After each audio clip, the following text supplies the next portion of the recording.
Mesdames, Messieurs, bonsoir. Très heureux de vous retrouver pour cette nouvelle édition de l'Info. Tout de suite, les titres en images. Nicolas Sarkozy a refusé le recours en grâce de Dany Le Prince. 25e heure du livre, les éditions de la Rainette sont en difficulté. Son patron nous expliquera pourquoi. Basket, le MSB s'est qualifié pour l'Eurocup en s'imposant hier soir face aux Turcs d'Izmir. Mon invité, Dominique Dumot, président de l'Association des maires ruraux de la Sarthe. Nous ferons avec vous le point sur la réforme territoriale dans notre département. L'affaire Le Prince revient sur le devant de la scène. Le recours en grâce a été rejeté par Nicolas Sarkozy. Alors cette décision signe-t-elle la fin des espoirs pour Dany Le Prince? Mickaël Texier. Maître Baudelot, l'avocat de Dany Le Prince, avait fait la demande de grâce présidentielle le 26 avril dernier, 20 jours après le renvoi de son client en prison par la Cour de révision. Pour la femme de Dany Le Prince, le coup est dur à encaisser, même si les avocats l'avaient préparé à cette éventualité. Ça aurait été un apaisement parce qu'au moins sa défense, il pouvait l'assurer libre à l'extérieur, quoi. Tandis que là, on continue sa défense alors qu'il est toujours incarcéré. Reste une ultime chance pour Dany Le Prince, la Cour européenne des droits de l'homme, une option que Maître Baudelot envisageait déjà au printemps dernier. Le but, invalider la décision de la Cour de révision et relancer la procédure pour un nouveau procès. Roland Agret, défenseur historique du Sarthois, n'y croit pas. Il pense même que les tentatives engagées pour réduire la peine de Dany Le Prince n'aboutiront pas. On sait quelle est l'attitude du parquet général d'Angers vis-à-vis de l'affaire Le Prince et ça doit encore passer par lui. Donc je vois mal encore le parquet général se contredire. Il y a une tombe supplémentaire qui vient de s'ajouter, voilà, et puis Dany Le Prince, que je pense toujours innocent, fait partie des sacrifiés de l'affaire. Pour autant, les associations de soutien à Dany Le Prince poursuivent leur combat. Une manifestation est organisée le 8 octobre entre Thorigné et le palais de justice du Mans. Et Roland Agret nous a confirmé que son nouveau livre sur l'affaire Le Prince sortirait dans quelques semaines, au plus tard le 11 novembre, comme condamné à tort que voici.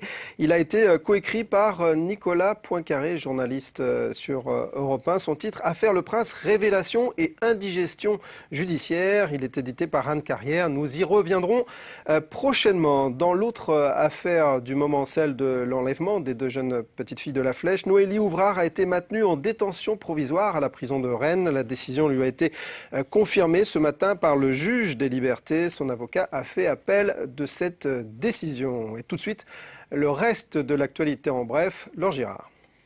Ça bouchonne aux urgences du Mans. Manque de moyens et surtout d'effectifs, la CGT lance un appel à la direction et l'agence régionale de santé. Principaux postes vacants, les médecins urgentistes. Il y avait 23 postes et ils sont qu'aujourd'hui que 11 ou 12. Donc obligatoirement ça a des répercussions sur... Alors on nous dit qu'on n'arrive pas à recruter, bon c'est sûrement vrai. Ce matin, l'équipe dirigeante s'est réunie pour faire un premier point. Un projet commun avec les médecins libéraux est envisagé. Du bruit pour sauver des emplois. Une vingtaine de salariés de Maury Transport lèvent le pied depuis ce matin devant le site du Mans. Ce qui est demandé, c'est aucun licenciement. Uniquement des départs volontaires avec une prime supralégale d'un montant de 50 000 €. Le groupe en redressement judiciaire vient d'être racheté par son principal concurrent Caravelle.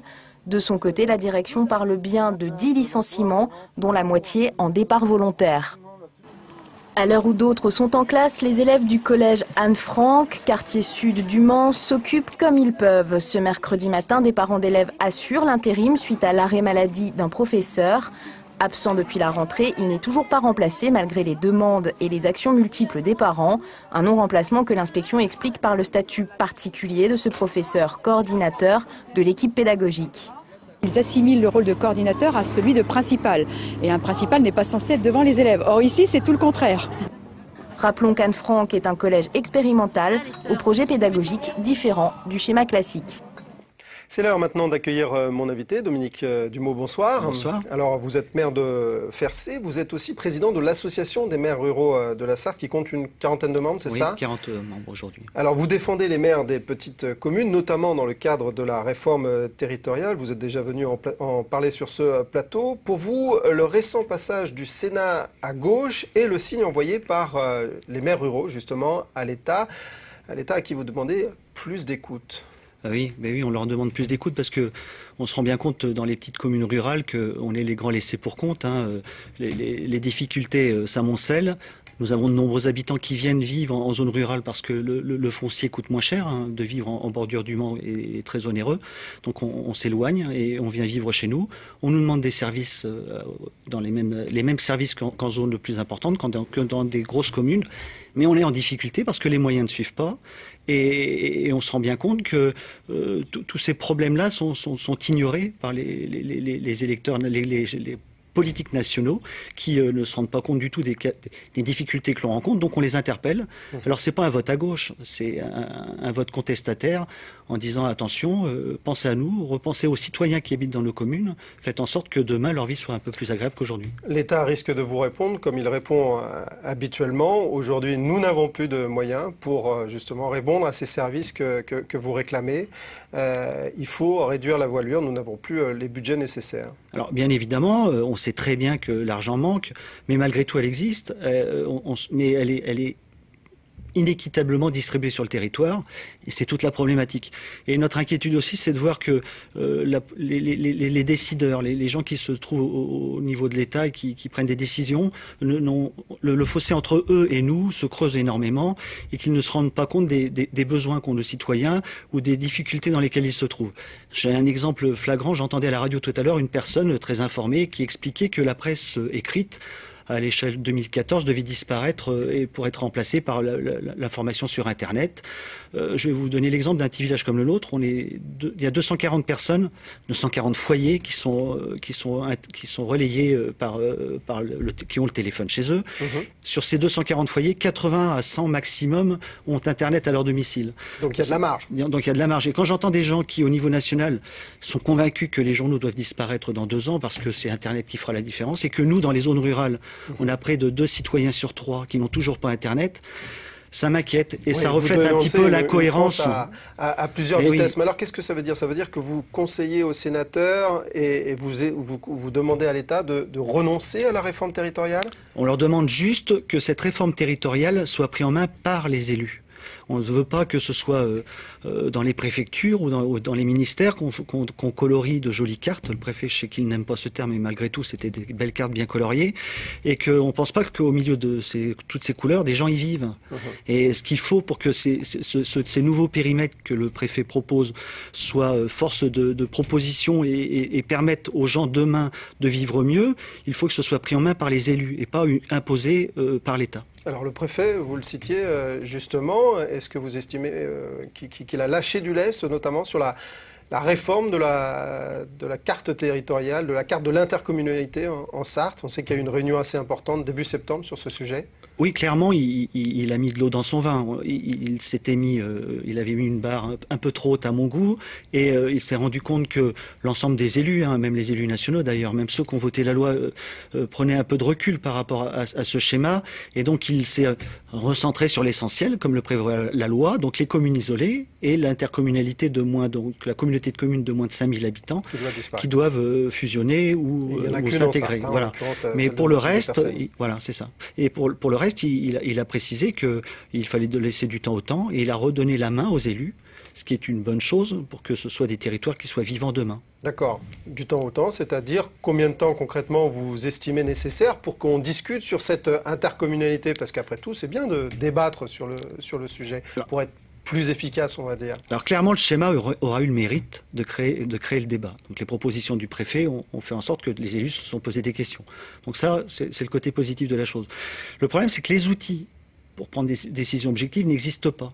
C'est-à-dire que beaucoup de communautés de communes, par exemple, sont dans l'incapacité de savoir comment ça va impacter demain leur budget.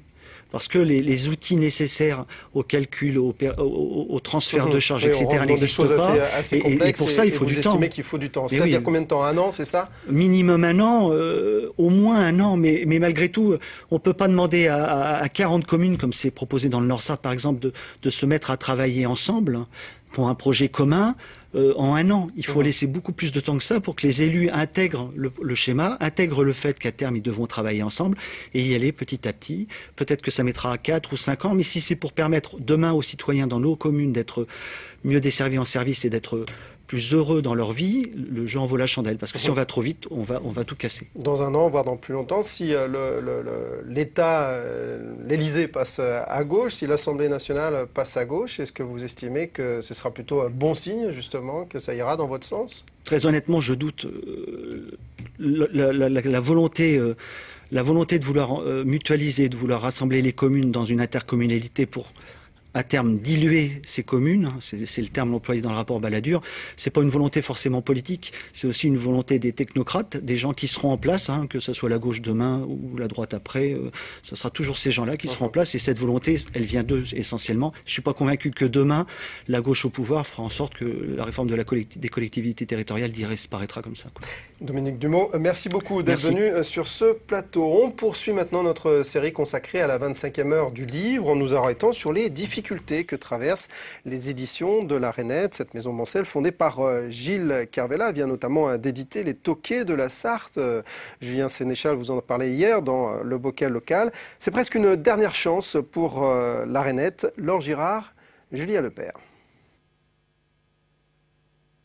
Représente 17 ans de travail pour les éditions mensuelles La Rainette. 17 ans de création de beaux livres sur le patrimoine sartois.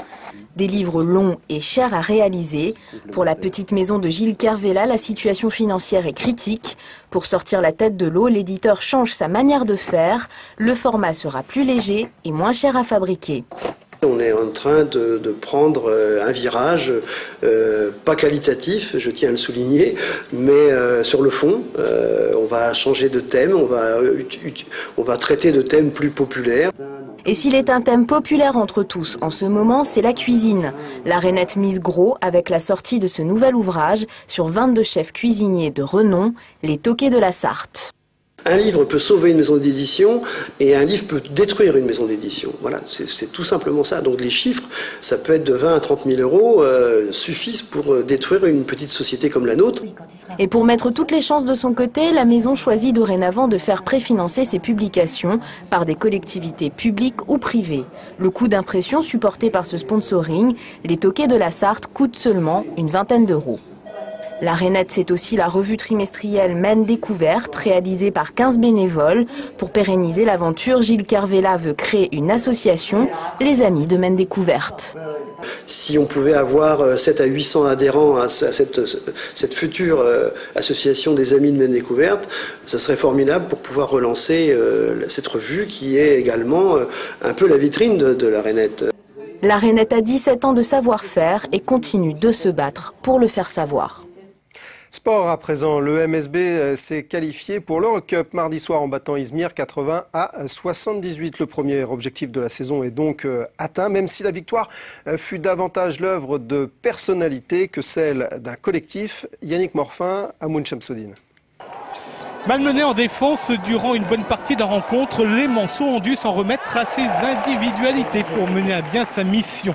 Durant le premier quart-temps, Alex Hacker permet au MSB de compter 6 points d'avance, 12 à 6 après 4 minutes de jeu. Dans la seconde période, alors que les Turcs mènent de 11 points, 40 à 29, c'est cette fois-ci Alain Kofi qui relance son équipe. Avec 6 points alignés durant les 3 dernières minutes de cette période, il permet à ses coéquipiers de ne compter plus qu'un point de retard à la pause, 46 à 45, une belle manière de fêter son retour sur le parquet d'Antares. Le fait de jouer, ça me fait vraiment plaisir. Ça faisait longtemps que je n'ai pas joué à domicile. Et donc le fait de faire mon premier match à domicile, c'est vraiment spécial pour moi et ça me fait plaisir. La quatrième faute de JP Batista dès le retour des vestiaires n'arrange hélas guère les affaires mensuelles. Les hommes de Gigi Jackson doivent souvent s'y prendre à plusieurs reprises pour engranger les points.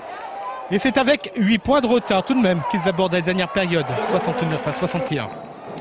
Rochester retrouve alors toute son adresse et aidé par Somerville, il redonne l'avantage au MSB à 5 minutes de la fin de la rencontre. Les Manceaux ne lâchent désormais plus rien, ils s'imposent 80 à 78.